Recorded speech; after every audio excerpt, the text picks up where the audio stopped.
This is the Prophetic Worship Podcast. I'm Ali McFarlane, and on today's episode, I am joined by Sam Robertson as we talk about how worship is not the job, but leadership is. You don't want to miss this one. Hello, and welcome to the Prophetic Worship Podcast. I am Ali McFarlane, and today I am joined by the glorious Sam Robertson. He is an incredible prophet, which you all should know. If you don't know, go and look him up. But also, he is actually one of my best friends. Yes. And him and his wife Bella are our best friends. My husband is called Taylor. Taylor and Sam are best friends, and me and Bella are best friends. Mm-hmm. And we have just had such a good time over the last, I don't know, how many years? Well, it's probably been 7 years since we met, but really close since COVID, probably particularly close. Do you remember the first time we met? Well, we met a few times in different places. Scotland, if you don't know, probably only has about 1,000 spirit-filled Christians in the nation. It's a very small population. So if you love the Spirit, you love the voice of God, everybody knows everybody.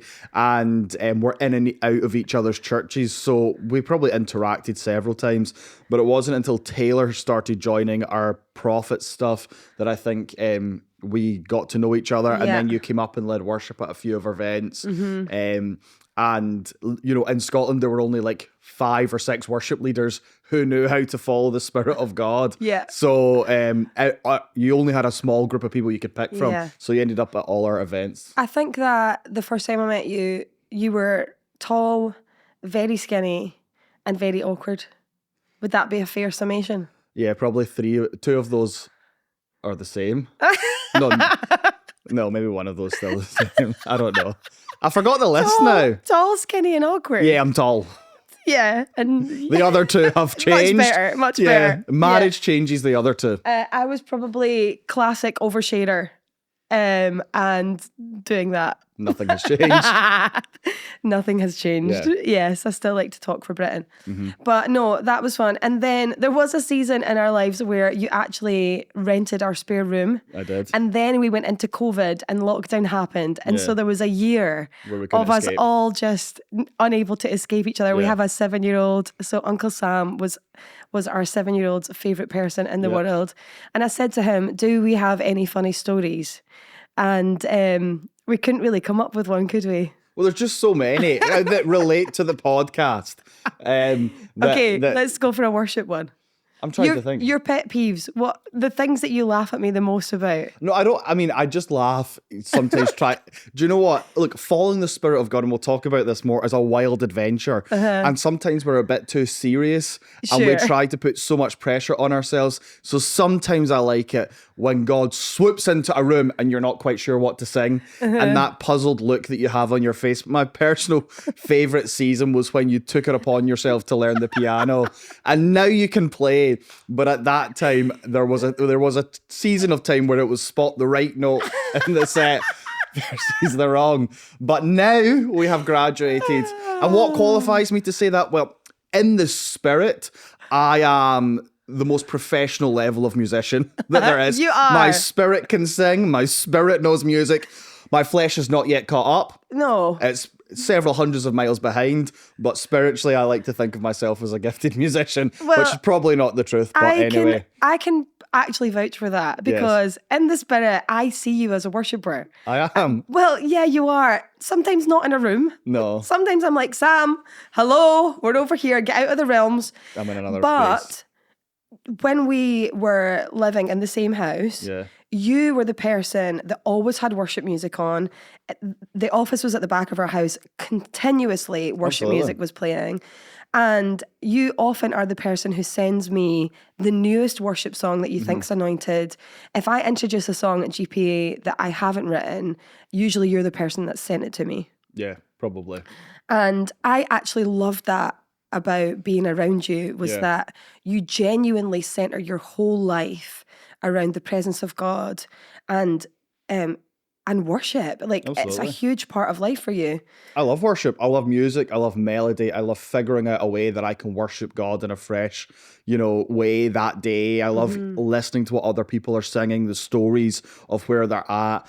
I love music. I love having a background of music and worship in every space that I'm in, whether it's just instrumental or lyrical or whatever. I love that sort of thing. And I think it is so hardwired into me as a prophet to be discovering new language, always to articulate what's going on in the spirit realm.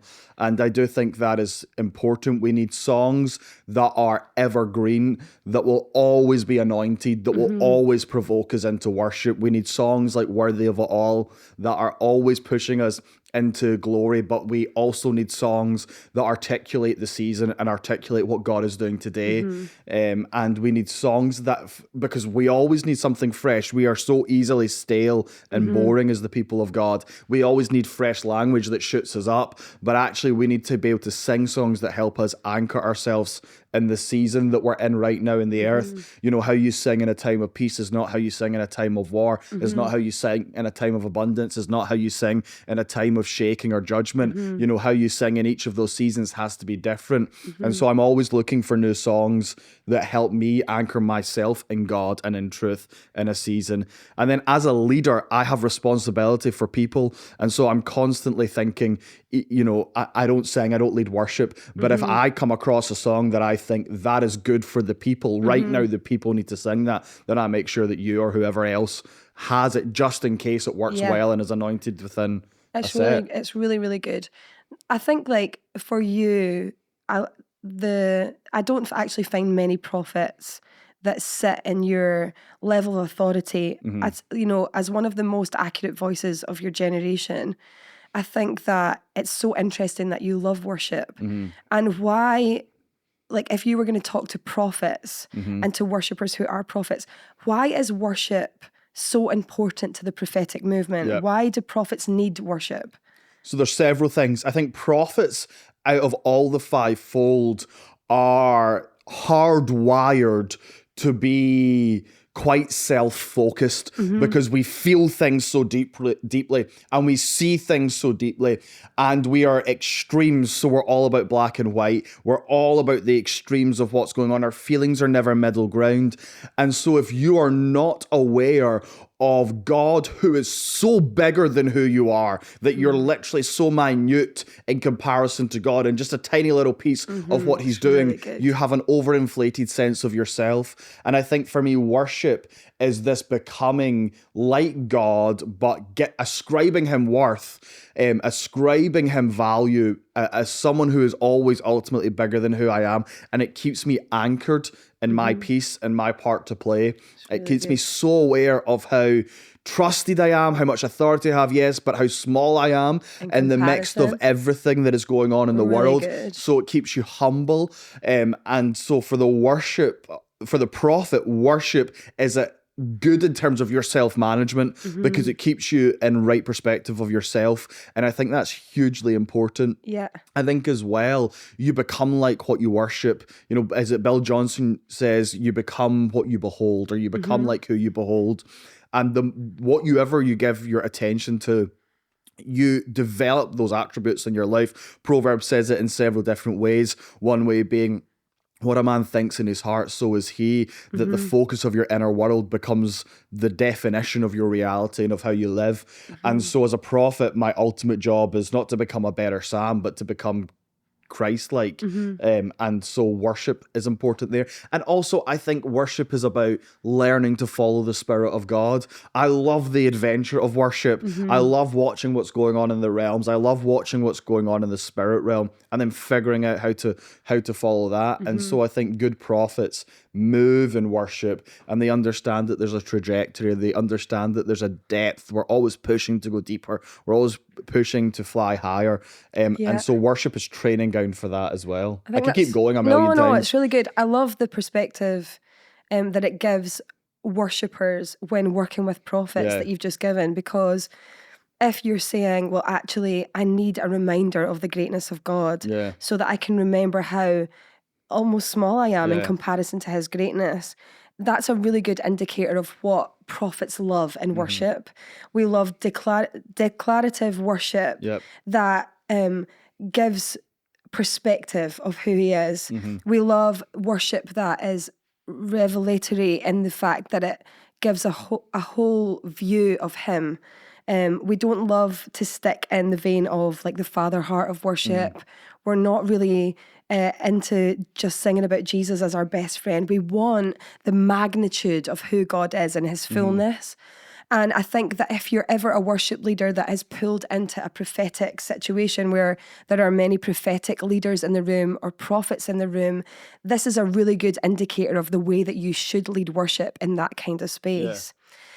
What for worshippers that are listening, if you're hearing in the spirit just now for worship and for the movement of worship, what is God speaking about worship in this time, in this epoch?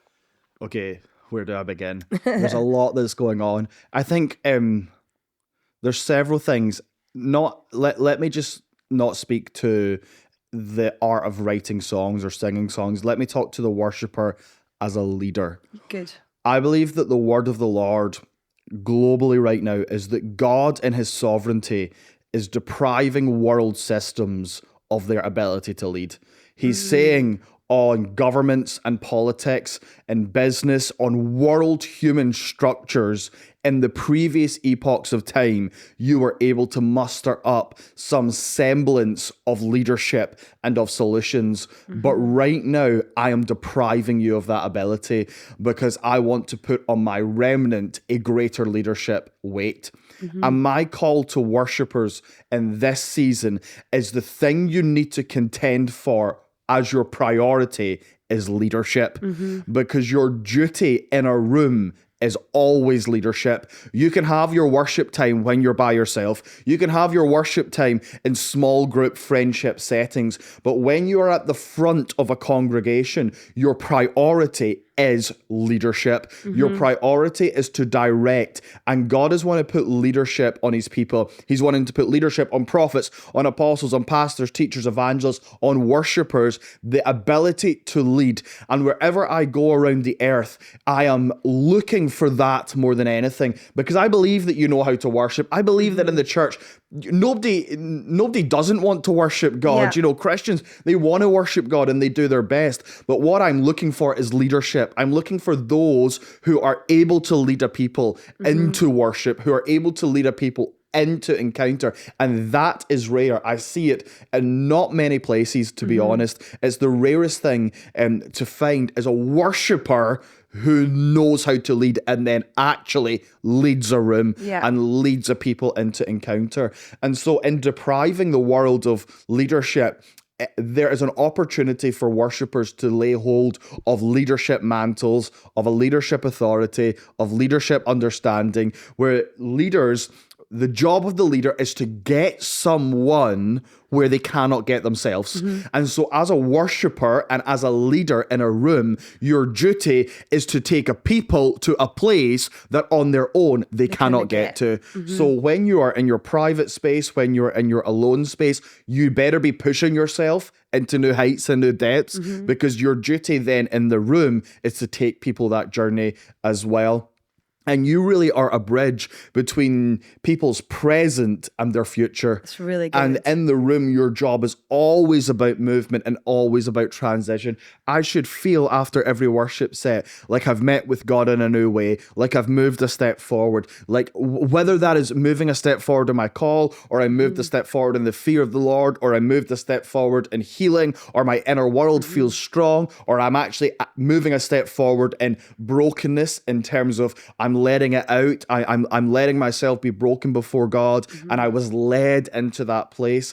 The worshipper's duty in a room is that of leadership, really and that is good. for the singer, that is for the worship leader, but then the band as well, musicians, good. they follow in behind that, which is still leadership. And so it's beholding on all musicians, on all worshippers, whether singing or not, to live a life of pushing the boundaries, of pushing into new depths, so that when they're in the public space, they're able to participate in taking a people to where they can't get themselves. It's really good, really good. Leadership is obviously a journey. And I think we'll actually have watched each other over the last 7 years go from not really understanding what it is to hold a space, not understanding what it is to lead a room, not understanding the journey into more of an understanding. And I think we can probably argue that you're always on a journey of moving into greater spheres of authority and an ability to lead. What would you say is your top takeaways from your journey in leadership, and how do you actually move forward? So all of the people that are listening, desperate to be better leaders, how does that actually look? It starts in the private place, and here's where it starts, and I'll make it as simple as possible. The leader prays for their people more than they pray for themselves. Very good. And so, yes, you absolutely have a devoted life where you're concerned with your own needs and you bring them before God.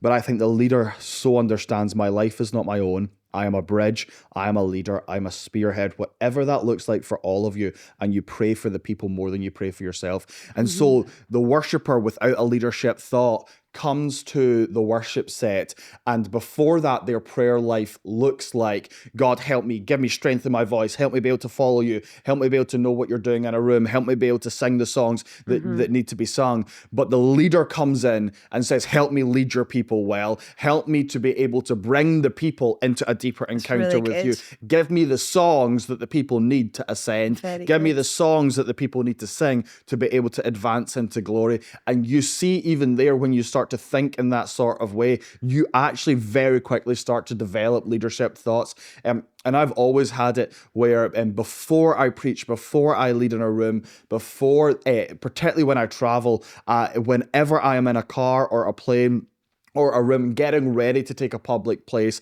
I spend just so much time in prayer for the people.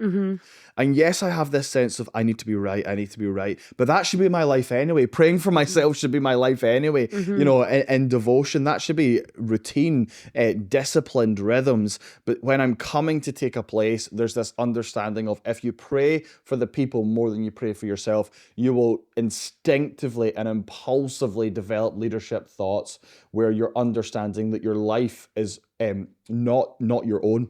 It's for the people.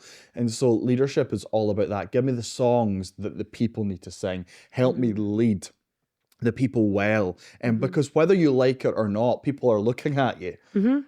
You're leading, and we have this whole idea of, I just want to disappear. But actually, people need someone that when they look at, they're led into worship.